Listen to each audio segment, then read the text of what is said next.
Hello, everyone. Today we're going to learn another 10 common idioms, phrases, and sentences that native English speakers use every single day. These expressions are super useful, and I promise by the end of this video, you'll understand exactly what these expressions mean and how to use them naturally in your own conversations. Here's how you can get the most out of this video. First, listen while reading the subtitles. This will help you catch every word and follow along more easily. Then, play the video again and try to repeat the sentences out loud, but this time without reading the subtitles.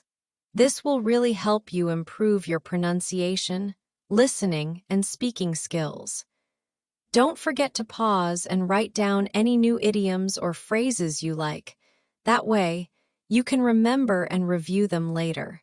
This is a great way to boost your listening, reading, and speaking, all at the same time. This lesson is a fun and simple way to improve your English step by step. Before we dive in, if you're finding this helpful, please hit the like button and subscribe. It helps a ton, and I really appreciate your support. All right, let's get started with our first expression.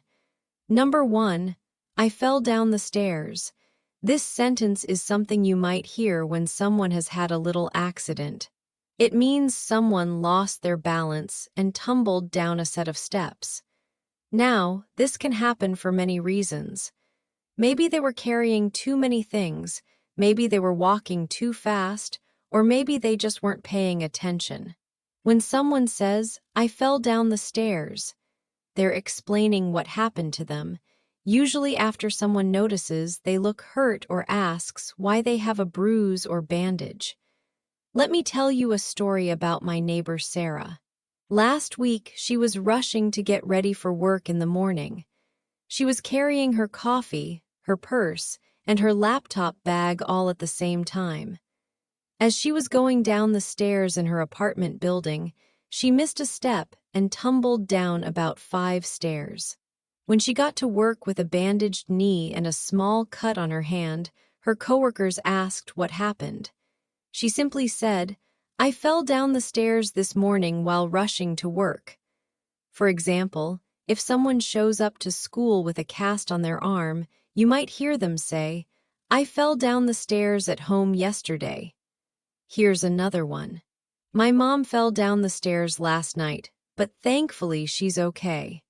People often say, I can't believe I fell down the stairs in front of everyone at the mall. This expression is straightforward and literal, but it's something that unfortunately happens to many people, so it's good to know how to say it clearly. Have you ever fallen downstairs before? Let me know in the comments what happened. Number 2, don't blame yourself. This phrase is all about being kind and supportive to someone who feels guilty or responsible for something bad that happened. When you say, don't blame yourself, you're telling someone that what happened wasn't really their fault or that they shouldn't feel so bad about it. It's a way to comfort someone and help them stop feeling guilty. This phrase comes from the idea of blame, which means to say someone is responsible for something bad. When we add yourself to it, it means the person is making themselves feel bad about something. So when you tell someone, don't blame yourself, you're basically saying, stop making yourself feel bad about this. I remember when my friend Jessica's dog got sick and had to go to the veterinarian. Jessica kept saying it was her fault because she didn't notice the symptoms earlier. She was really upset and kept saying, I should have taken him to the vet sooner. All of her friends told her, don't blame yourself, Jessica. You couldn't have known he was sick. You're a great dog owner. We wanted her to stop feeling so guilty because it really wasn't her fault. For example, if a student fails a test and keeps saying it's their fault for not studying enough, a friend might say, don't blame yourself. That test was really difficult for everyone. You might hear something like, don't blame yourself for the accident. It could have happened to anyone. Let's take this one. Don't blame yourself for your parents' divorce. It has nothing to do with you. This phrase shows empathy and care for someone who is going through a tough time. Do you think you could use this expression to comfort a friend? Which situations do you think this phrase would be most helpful in? Number 3, you're so gullible. This phrase is used when someone believes things too easily, especially when those things aren't true. A gullible person is someone who trusts what others say without questioning it, even when the story sounds a bit crazy or unlikely. It's not always meant to be mean, but sometimes people say it in a teasing way when someone believes something that's obviously not true. The word gullible comes from the idea of being easily tricked or fooled. Think of it like this. If someone tells you that cats can fly and you believe them without thinking about it, people might say you're gullible. It means you accept information too quickly without using your critical thinking skills. I have a funny story about this. My little brother Tommy is pretty gullible.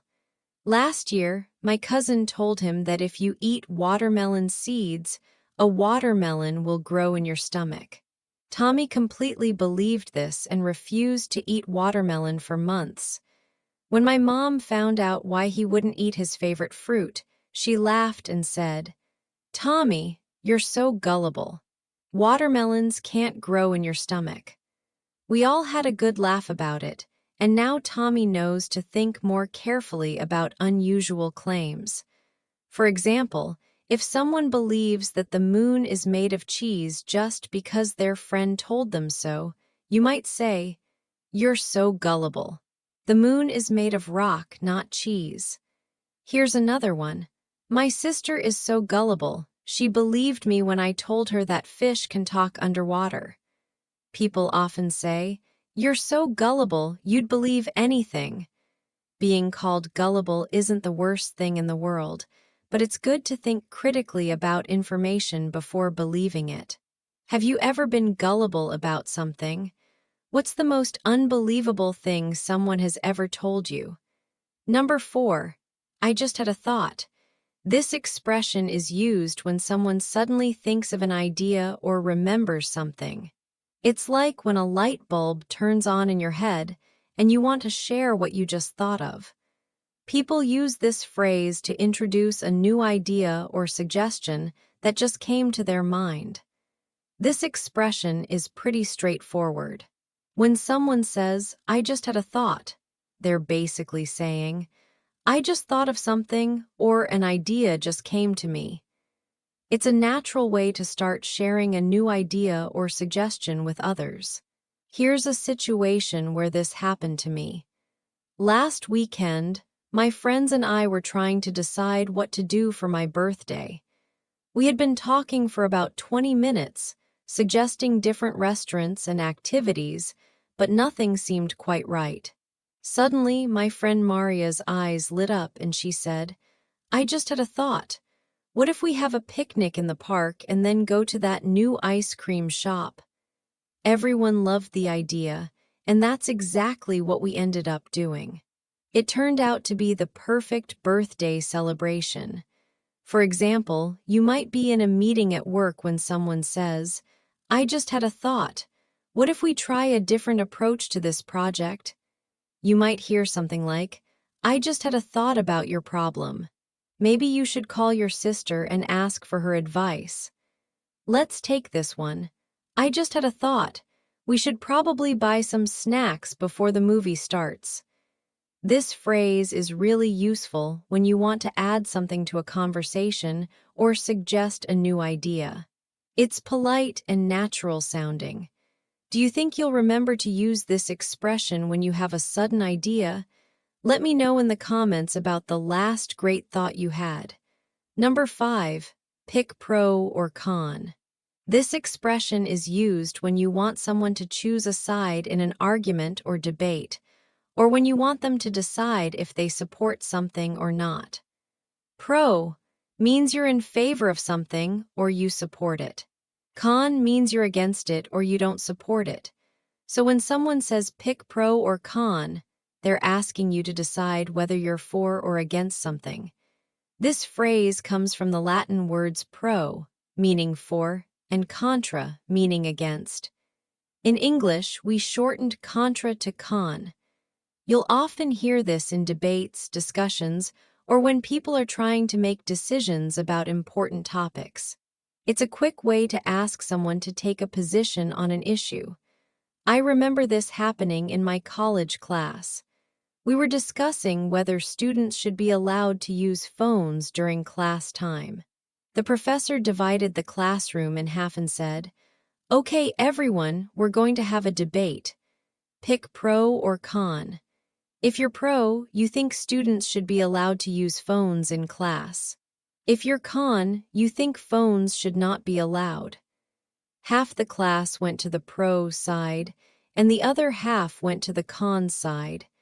It was a really interesting discussion where everyone had to defend their position.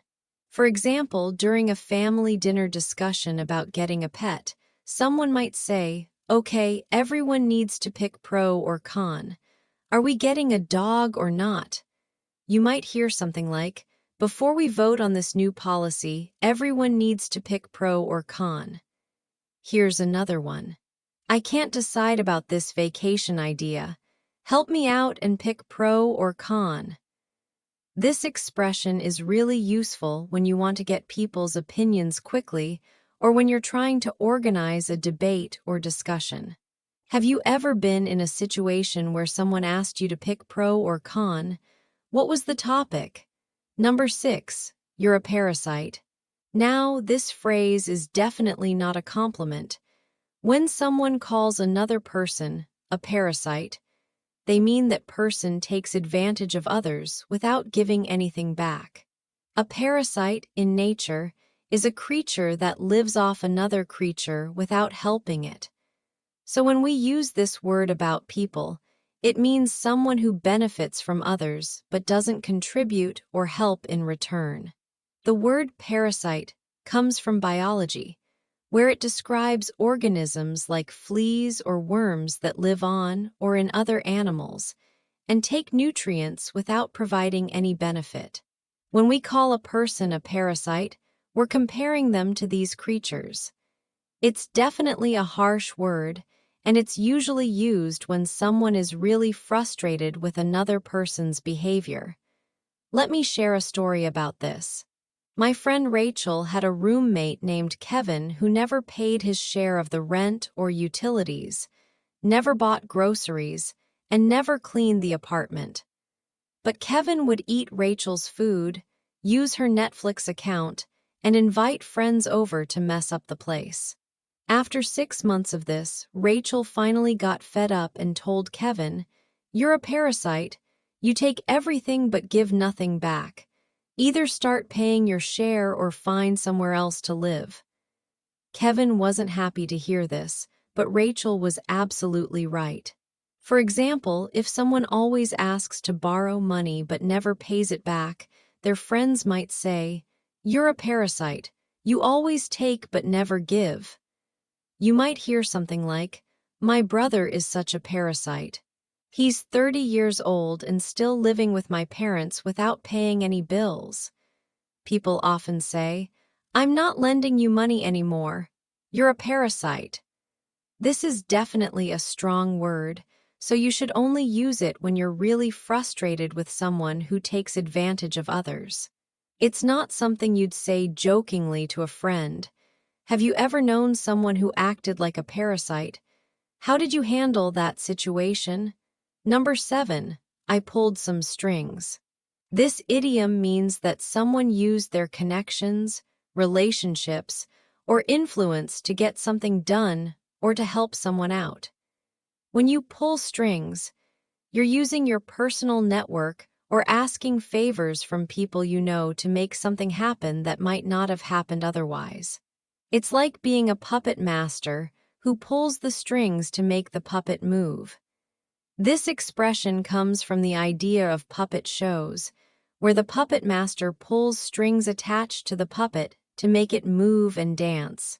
When we pull strings in real life, we're using our influence or connections to make things happen behind the scenes, just like how the puppet master controls the puppet from behind the curtain. Here's a perfect example from my own life. My cousin David really wanted to get a job at a specific marketing company, but they weren't hiring at the time. However, my aunt knew the company's manager because they went to college together. My aunt called her old friend and mentioned that David was looking for work and would be perfect for their team. A week later, David got a call for an interview, and he eventually got the job. When people asked David how he got the interview, he said, "My mom pulled some strings. She knew someone who worked there." For example, if someone gets concert tickets that were sold out, they might say, "I pulled some strings and got us front row seats." You might hear something like, "I pulled some strings and got my son into that private school he wanted." Let's take this one. The restaurant was completely booked, but I pulled some strings and got us a table.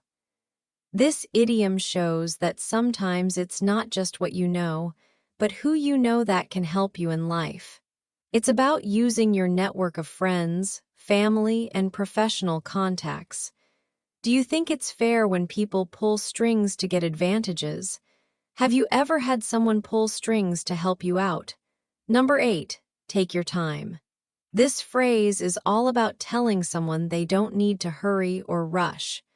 When you say, "take your time," you're giving someone permission to go at their own pace and not feel pressured to do something quickly. It's a kind and patient thing to say, and it shows that you're not in a hurry and you want someone to do their best work. This expression is straightforward and means exactly what it says. Take the time you need. It's the opposite of saying, "hurry up," or "we need to go faster." When you tell someone to take their time, you're being considerate and understanding that some things shouldn't be rushed. I remember when I was teaching my grandmother how to use her new smartphone. She was getting frustrated because she felt like she was taking too long to learn how to send text messages. She kept apologizing and saying, "I'm so slow with this technology." I told her, "Grandma, take your time, there's no rush. It's important that you learn this properly, and I have all afternoon to help you." She felt much more relaxed after that, and she actually learned much faster when she wasn't feeling pressured. For example, when someone is trying to park their car in a tight space, you might say, "Take your time, I'm not in a hurry." You might hear something like, "Take your time with that homework assignment. It's better to do it well than to rush through it." Here's another one. "Take your time deciding. This is an important choice, and you shouldn't feel pressured." This phrase is so useful in daily life because it shows patience and kindness. It can help reduce stress and make people feel more comfortable. When was the last time someone told you to take your time? How did it make you feel? Number 9, what's the total? This question is something you'll hear all the time when people are shopping, at restaurants, or any time money is involved. When someone asks, "What's the total?" they want to know the final amount of money they need to pay after everything has been added up, including taxes, tips, or any extra charges. This question is very practical and straightforward. The word total means the complete amount when you add everything together. So if you buy 3 items that cost $5, $10, and $7, the total would be $22. People ask this question when they're ready to pay and want to know exactly how much money they need. Just last week, I was at a restaurant with my family. We had ordered appetizers, main courses, desserts, and drinks. When we were finished eating and ready to leave, my dad called the waiter over and asked, "What's the total for our table?" The waiter looked at our bill and said, "Your total comes to $85.37, including tax." Then my dad added a tip and paid the bill. This happens every time we go out to eat. For example, when you're buying groceries and you get to the checkout counter, you might ask the cashier, "What's the total?" You might hear something like, "I bought these 5 books. What's the total I need to pay?" People often say, "Can you tell me what the total is before I decide whether to buy all of these items?" This question is super practical, and you'll use it constantly when shopping or dealing with money. It's one of those essential phrases that every English learner should know perfectly. How often do you think you ask this question in your own language when you're shopping? Number 10. The total comes to tilde. This phrase is the response you'll hear when you ask, "What's the total?" It's what cashiers, waiters, and anyone handling money will say when they tell you the final amount you need to pay. The word comes to means equals or adds up to. So when someone says the total comes to $20, they're telling you that when everything is added together, you need to pay $20. This expression is the natural partner to "what's the total?" While customers ask the question, the people working with money give this response. It's a polite and professional way to tell someone how much they owe. The phrase "comes to" is more natural sounding than just saying "the total is," although both are correct. Here's a story that shows how this works. Yesterday, I went to buy some supplies for an art project I'm working on. I picked out some paints, brushes, and a canvas.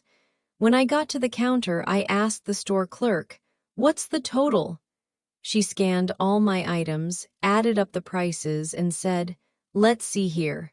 The total comes to $34.15. I handed her $40, and she gave me my change. This exact conversation happens millions of times every day in stores around the world. For example, at a coffee shop, after you order your drink and pastry, the barista might say, "The total comes to $7.50. You might hear something like, "With tax included, the total comes to $112. Let's take this one. After applying your discount coupon, the total comes to $43. This phrase is incredibly useful because you'll hear it every single time you buy something. Understanding this phrase clearly will make shopping and dining out much easier and more comfortable. Have you noticed how store clerks and restaurant servers say this in your country? Is there a similar phrase in your language? Let's recap what we learned today. We covered so many useful expressions today. Let's quickly go through what we learned. We started with "I fell down the stairs," which is a simple way to explain an accident. Then we learned "don't blame yourself," a kind phrase to comfort someone who feels guilty. We talked about calling someone gullible when they believe things too easily, and how to introduce new ideas with "I just had a thought." We discovered how pick pro or con helps people choose sides in discussions, and we learned that calling someone a parasite is definitely not nice. We explored the idiom "I pulled some strings," which means using connections to get things done. We covered the patient phrase "take your time," and the essential shopping questions "what's the total?" and "the total comes to." These 10 expressions will help you sound more natural and confident in your everyday English conversations. The best way to remember them is to practice using them in real situations. Try to use at least one or two of these expressions this week in your own conversations. If you found this video helpful, please hit that like button and subscribe for more English lessons. I post new videos with 10 more common expressions every day, so there's always something new to learn. Tomorrow, we'll explore another set of expressions that native speakers use all the time. Which of these 10 expressions was your favorite today? Or which one do you think you'll use first in your own conversations? Let me know in the comments below. I love reading your responses and seeing how you're progressing with your English. Take care, keep practicing your English, and I'll see you in the next video. Remember, every expression you learn brings you one step closer to speaking like a native English speaker. You're doing great, and I'm proud of your hard work. See you tomorrow.